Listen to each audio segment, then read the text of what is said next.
Supreme court के पूर्व justice Nariman ने हाल ही में एक बयान दिया जिसमें उन्होंने कहा कि बाबरी मस्जिद के नीचे कोई राम मंदिर नहीं है और सुप्रीम कोर्ट का राम मंदिर का फैसला सेकुलरिज्म के खिलाफ था। पूर्व जस्टिस के इस बयान के बाद हर तरफ बवाल मच गया है, जिसके बाद इस सवाल ने सबके मन में हलचल पैदा कर दी कि आखिर बाबरी मस्जिद के नीचे क्या मिला था। बता दें कि ASI यानी कि आर्कियोलॉजिकल सर्वे ऑफ इंडिया ने 2003 में अयोध्या के तत्कालीन विवादित स्थल पर खुदाई का काम किया था। उसका उद्देश्य जमीन के नीचे किसी संभावित ऐतिहासिक संरचना या मानव निर्मित वस्तु की पहचान करना था। 12 मार्च 2003 को शुरू हुई ये खुदाई लगभग 5 महीने तक चली। 7 अगस्त 2003 को समाप्त इस कार्य में ASI की 14 सदस्यीय टीम को बढ़ाकर 50 से ज्यादा सदस्यों में बनाया गया था। खुदाई स्थल पर सुरक्षा बल, स्निफर डॉग्स और अदालती मामले में शामिल 25 पार्टियों के प्रतिनिधि मौजूद रहते थे। आर्कियोलॉजिस्ट BR मणि की अगुवाई में हुई इस खुदाई में स्थल की परत दर परत जांच की गई। जैसे जैसे टीमें जमीन के नीचे उतरी, विभिन्न कालखंडों की संरचनाएं सामने आई।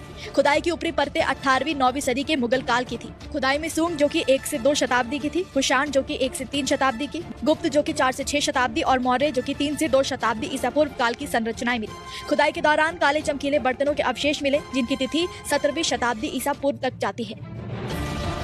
BR मणि ने कहा कि इसके नीचे मुरायन काल यानी कि 3री से 2री शताब्दी ईसा पूर्व था। दिलचस्प बात यह है कि हमें उत्तरी काले पॉलिश वाले बर्तन के अवशेष मिले जो एक शानदार प्रकार के मिट्टी के बर्तन थे और जो 6वीं शताब्दी ईसा पूर्व के 2री शताब्दी ईसा पूर्व तक मौजूद थे। लेकिन यहाँ हमने पाया कि 13वीं और 14वीं शताब्दी ईसा पूर्व में अस्तित्व में था। सबसे निचला स्तर 1680 ईसा पूर्व था। मणि ने कहा कि इसका महत्व ये है कि इस स्थान के इतिहास को 1000 साल पीछे ले जाता है।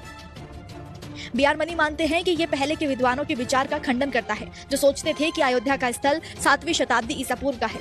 इसे 17वीं शताब्दी ईसा पूर्व तक वापस ले गया है जो कि उनके द्वारा पहले माने गए समय से कम 1000 साल पुराना है। तो वही सवाल उठा कि क्या अयोध्या जन्मभूमि हमेशा से ही धार्मिक स्थल थी। बता दें कि इस स्थल का इतिहास 17वीं शताब्दी ईसा पूर्व से शुरू होता है, लेकिन उस समय यह धार्मिक स्थल नहीं था।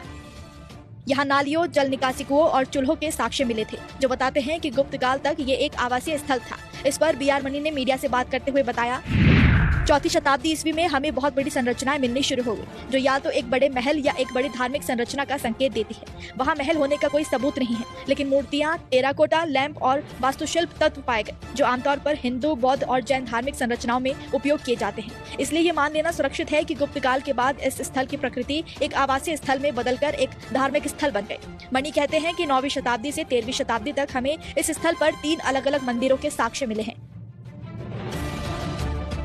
जिसके बाद इलाहाबाद हाई कोर्ट और सुप्रीम कोर्ट ने इस रिपोर्ट को अपने फैसलों में बहुत महत्वपूर्ण माना। सुप्रीम कोर्ट ने 2019 में कहा कि मस्जिद खाली जमीन पर नहीं बनाई गई थी और वहां पहले से ही एक मंदिर जैसी संरचना मौजूद थी। जिसके बाद अब पूर्व जस्टिस नरीमन ने दावा किया कि सुप्रीम कोर्ट को मस्जिद के नीचे मंदिर नहीं मिला था, फिर भी सेकुलरिज्म को मजाक बनाकर राम मंदिर का फैसला लिया गया।